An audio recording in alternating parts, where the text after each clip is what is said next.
দর্শক, আপনাদেরকে স্বাগত জানাচ্ছি চ্যানেল আয়ের ফেসবুক লাইভে। আমি রয়েছি চ্যানেল আই নিউজ রুমে।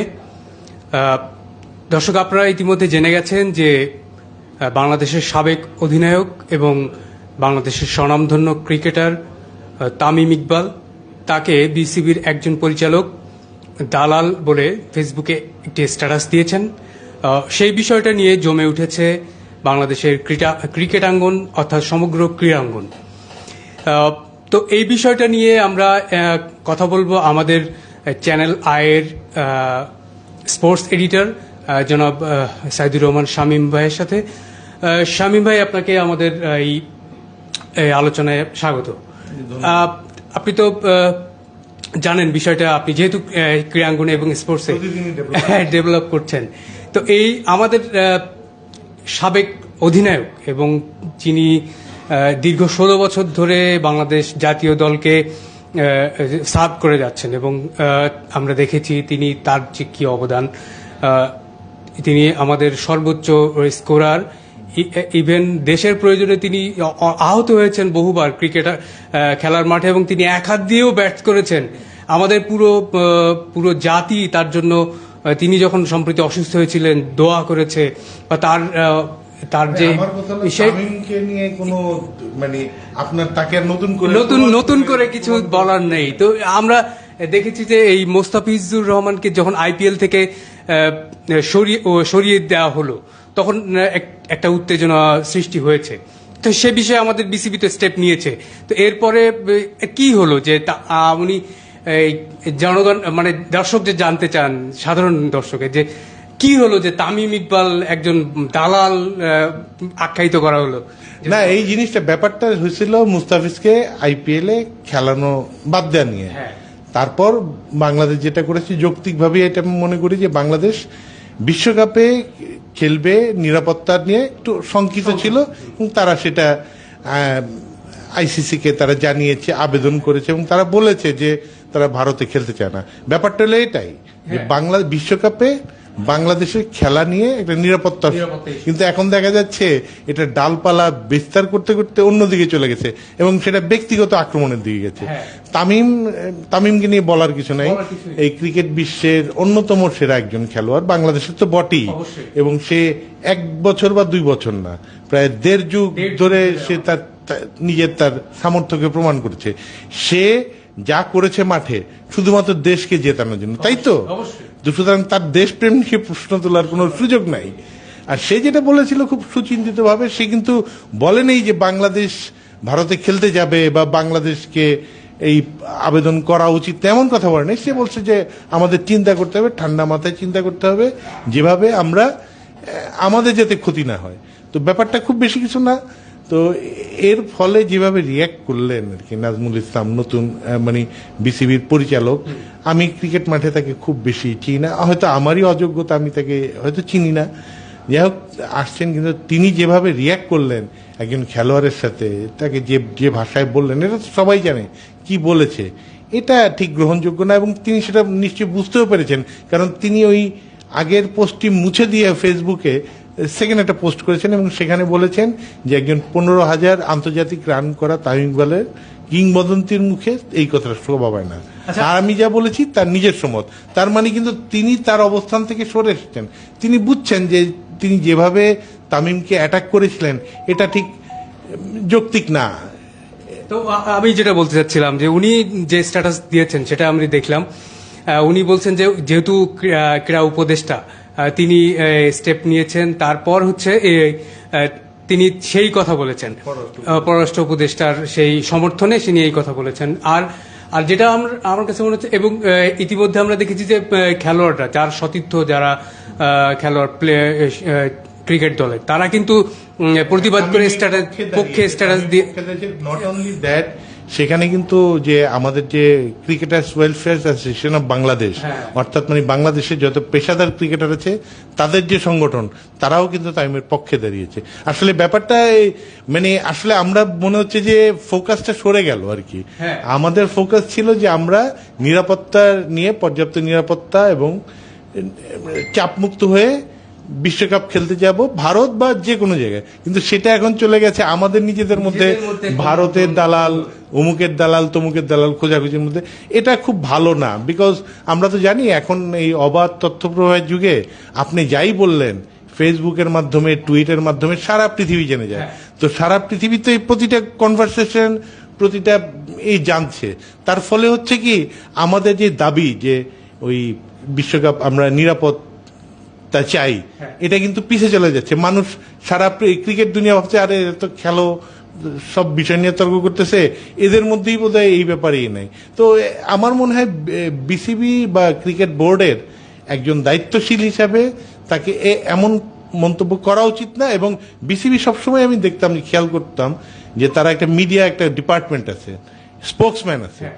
এই ইস্যুতে, যে কোনো ইস্যুতেই একটা স্পোকসম্যান দায়িত্ব নেওয়া উচিত এবং তাকেই মন্তব্য করা উচিত। ইভেন আপনি ফেসবুকেও করা উচিত না, ফেসবুকে আপনি কোনো কিছু মন্তব্য করতে পারেন না, because you are a celebrity. আপনি যখন এই নাজমুল ইসলাম সাহেব, তিনি পরিচালক, তিনি কিন্তু রিপ্রেজেন্ট করছেন বিসিবির, তিনি যাই লেখেন সেটা কিন্তু বিসিবির স্ট্যান্ড বলে ধরে নেওয়া হবে। তো এগুলো একটা আমার মনে হয় সংযত হওয়া উচিত।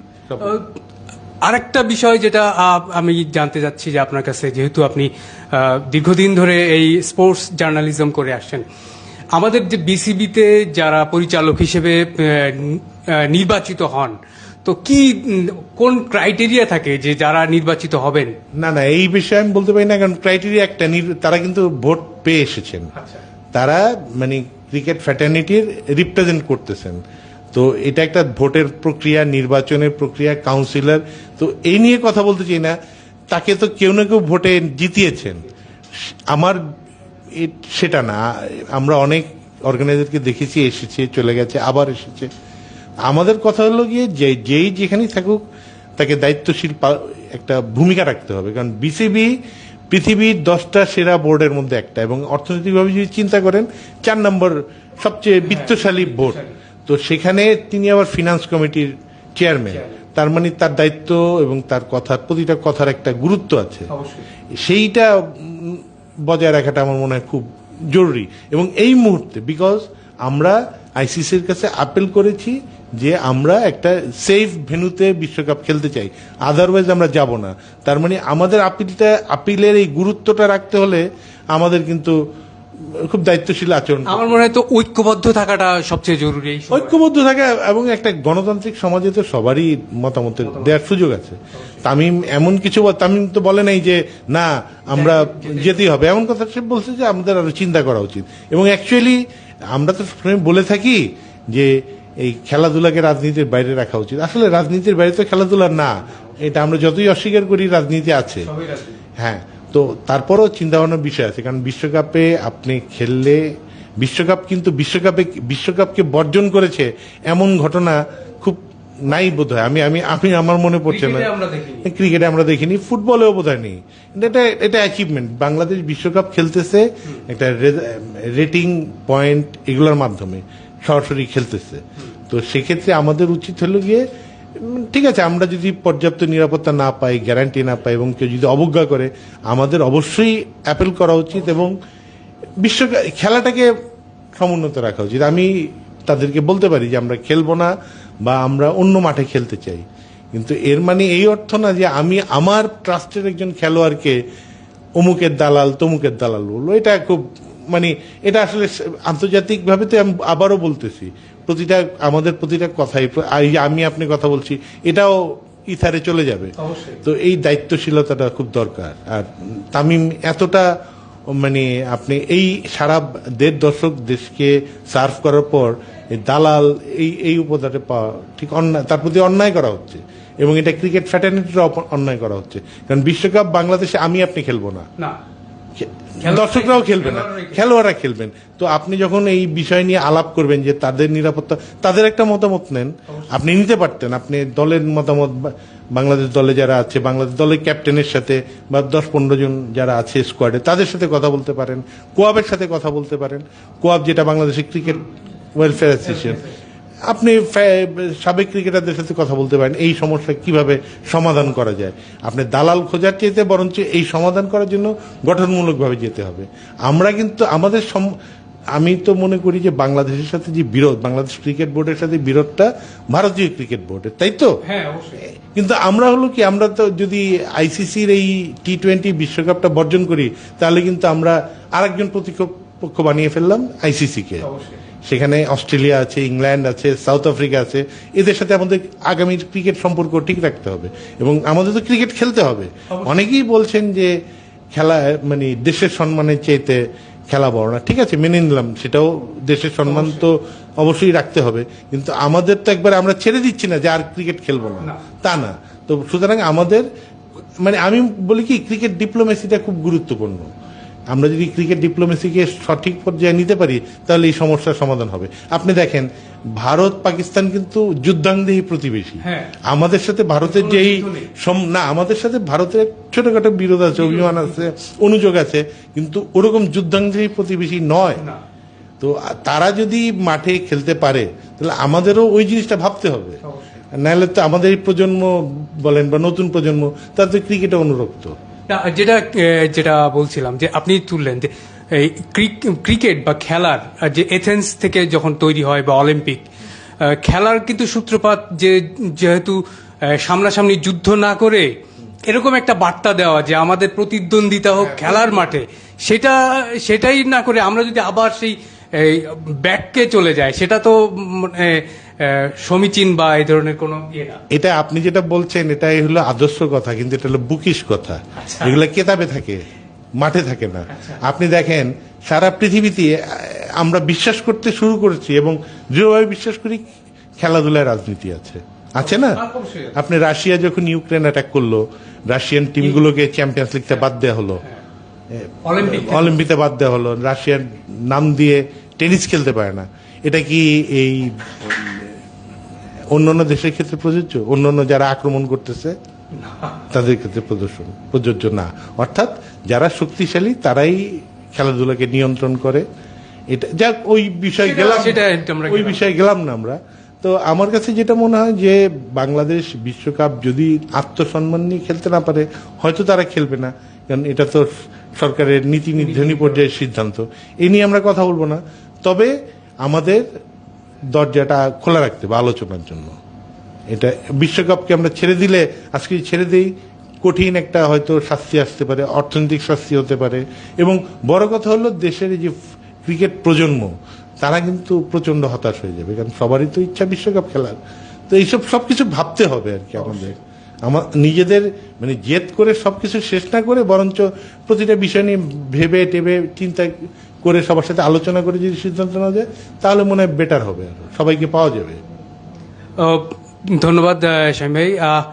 যেটা শামীম ভাই বললেন যে আমাদের হুট করে ডিসিশন না নিয়ে আমরা আশা করব যে এই যে সমস্যা চলছে আমাদের সামনে, যেহেতু বিশ্বকাপ খুব শীঘ্রই, আমাদের যারা নীতি নির্ধারণী পর্যায়ে রয়েছেন তারা এই বিষয়গুলো হস্তক্ষেপ করবেন এবং তারা এই বিষয়ের আশু সমাধান করে ফেলবেন বলে আমরা আশা করি। এই ছিল আমার কাছে সর্বশেষ। আরেকটু যদি অবশ্যই এটা অ্যাড করি, সমাধান কি হবে জানি না, কিন্তু একটা জিনিস হলো আমাদের এই ক্রিকেট বা খেলাধুলার যে সুস্থ পরিবেশ, আপনি একজনকে একটা বিশেষ দলের দালাল, আবার আমি আরেকজনকে বললাম বিশেষ দলের দালাল, এটা করার দরকার নেই। আমরা খেলাটাকে, ঠিক আছে আমরা বিশ্বকাপ খেলবো না, আমাদের নিরাপত্তা নেই, আমরা খেলবো না, কিন্তু আপনি প্রুভেন পারফর্মারদের এইভাবে যদি মানে করেন এবং যদি বিভক্ত হয়ে যায় পুরো ব্যাপার, ক্রিকেট ভক্তটাই তো বিভক্তি হয়ে যাবে, তাহলে তো আর সারা পৃথিবীর কাছে আমরা দেখাতে পারবো না যে আমরা সত্যি নিরাপত্তাহীনতায় ভুগছি। আমরা কিন্তু শ্যাম ভাই, আমাদের কিন্তু একটাই অনেক কিছু রাজনৈতিক নিয়ে বিভেদ আছে, অনেক কিছু নিয়ে বিভেদ আছে, কিন্তু আমাদের কিন্তু একটা জায়গায় সবাই এক জায়গায় ছিলাম, সেটা হচ্ছে আমাদের ক্রিকেট বা ফুটবল। এখনো সেইখানেই আমাদের থাকা উচিত। আমি এখনো মনে করি যে বাংলাদেশে ক্রিকেট নিয়ে কারো কোনো বিভক্তি নাই, কোন রাজনৈতিক দলের বিভক্তি নাই। সবাই চায় বাংলাদেশ যখন বিশ্বকাপ খেলে তখন শুধু ঢাকা বা বাংলাদেশ থেকে দেখে না, প্রবাসী বাংলাদেশিরাও দেখে, তারাও অপেক্ষা করে থাকে। তো আমরা চেষ্টা করব যতটুকু আত্মসম্মান বজায় রাখা যায় এবং আমরা নিরাপদে ক্রিকেটটা খেলতে পারি। এই জন্য আমাদের মানে যে ডিপ্লোমেসি বা বুদ্ধিমত্তার প্রয়োগ করতে হবে। মাথা গরম করে এরে বাদ দিলাম, ওরে বাদ দিলাম, ও ভারতের দালাল, তুমুক পাকিস্তানের দালাল, এটা আমাদের জন্য খুব ভালো হবে না, মানে এটা খুব খারাপ সময় হবে। এই যে ক্রিকেটের অনেকেই দেখেন ওর পিছে যেমন আসছে তামিমকে জানাইছে, তামিমের তো ভক্ত আছে অবশ্যই। এবং তার নিবেদন নিয়ে কোনো শঙ্কা রাখার কোনো কারণই নাই। সে একজন প্রুভেন পারফর্মার, আর সে যেটা বলেছে সেটা কোনো অফেন্সিভ কোনো কথা, অফেন্ডেড কিছু বলে নাই। তো আমাদের এই একটু ধৈর্য ধরতে হবে। ক্রিকেটটা কিন্তু ধৈর্যের খেলা, এবং খেলাটাও কিন্তু ধৈর্য এবং ভালো মানসিকতা প্রদর্শনের খেলা, এটাই বলতে চাই। ধন্যবাদ শামীম ভাই। তো এই ছিল আমাদের কাছে আপডেট, এবং আমরা এই আলোচনাই করছি, এবং সামনে আমাদের এই সমস্যার খুব শীঘ্রই সমাধান হয়ে যাবে। এবং আমাদের দল তারা অপেক্ষা করছে। ইতিমধ্যে আমাদের দল ঘোষণা করা হয়েছে, আমাদের অধিনায়ক ঘোষণা করা হয়েছে। তো খুব শীঘ্রই এই সমস্যার সমাধান হবে বলে আমরা আশা করছি। এতক্ষণ আপনাদের সাথে ছিলাম আমি সাইদুজ্জামান দীপু, এবং আমার সাথে ছিলেন আমাদের স্পোর্টস এডিটর সাইদুর রহমান শামীম। তো আপনাদেরকে এই পরবর্তীতে আমাদের সাথে আবারও যুক্ত হওয়ার জন্য আশা ব্যক্ত করে এখন শেষ করছি। ধন্যবাদ।